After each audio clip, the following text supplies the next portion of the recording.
More than 1,000 Oklahoma National Guard men and women are currently training for deployment to East Africa this month. And reporter Joel Filomeno was invited to join members of the 45th Infantry Brigade Combat Team as they conducted drills in Fort Riley, Kansas. Black Hawk Aircraft and Air Crew in Tulsa provides our transportation to Fort Riley, Kansas. They're members of the Guard's 1st Battalion, 244th Aviation Regiment, 90th Troop Command. This team will join a NATO-led Kosovo Force Regiment next year. But this year, on a brisk March morning, their mission is us, the media. SEF's emergency procedures, basically if it's not pumping, we still should have enough gas, even with that. The 1st Battalion, 179th Infantry Regiment in Kansas near completion of their pre-mobilization training to Africa. This training they're getting right now is really setting the foundation for their success as we go forward, building blocks here starting from the individual level up to the collective level training. Lieutenant Colonel Brent Weiss commands the deploying troops on this peacekeeping mission to volatile areas in East Africa. The 45th Infantry Brigade, also known as the Thunderbirds, deployed 3 times in the last 12 years. During the Combined Joint Task Force mission in the Horn of Africa, the brigade will partner with other military branches from around the globe. The preparations that we've been doing out here will directly go to affect us in Africa. I'm going specifically with a mortar platoon, and so we'll be there to provide support for the forces on ground. This will be a first deployment for Sergeant Jackson Ridgway, an Oklahoma City native and combat medic. You know, first getting the orders and everything, it's like, okay, cool, yeah, we're gonna go somewhere, and then whenever you actually get to this pre-mobilization process, it really starts to kick in. It's exciting, you know, you got a little bit of nerves there, especially with it being the first deployment and everything. Right side, move! Push right if you can, push right. It's a great organization.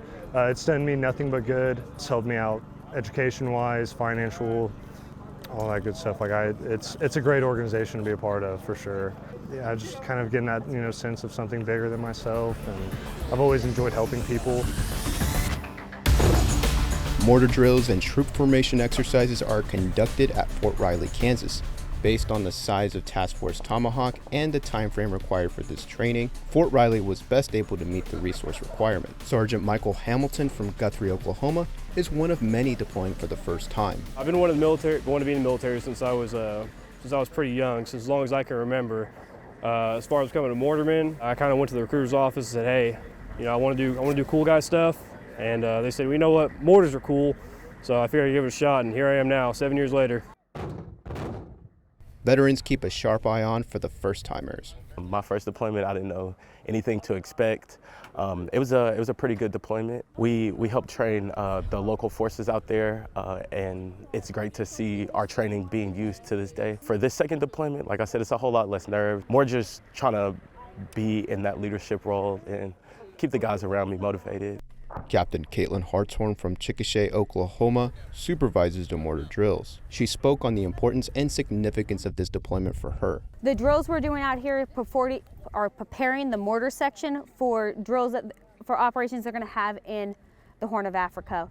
We will be at multiple sites throughout the Horn of Africa, 3 different countries. Defending allies and U.S. interest in the region puts troops in direct conflict with terrorist organizations like Al-Shabaab, headquartered in Somalia, one of the 4 countries that form the Horn of Africa. In the evening, they do what is called loom rounds, which will light up the sky and let you see. So being able to do these drills, fire rapidly or in succession on their command, will be able to prepare them here with the training to be able to execute in a timely mission to affect other operations. In addition to providing security, soldiers will also offer humanitarian help to a region plagued by drought caused by climate change. It is a family thing for me. I joined the Oklahoma National Guard straight out of college, commissioned there, and I wanted to follow my family's footsteps. My dad's currently serving in the Navy, grandfather's Air Force, and all the way back.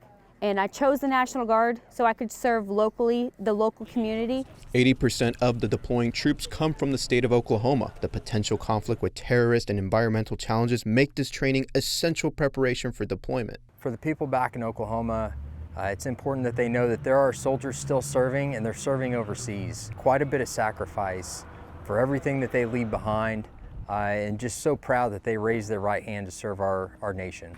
The 1st Battalion, 179th Infantry is expected to serve in East Africa for 12 months. but that's subject to change based on conditions on the ground. Oklahomans always answer the call when it comes in, every time without fail, and couldn't be more proud of them. Joel Filomeno, Oklahoma News Report.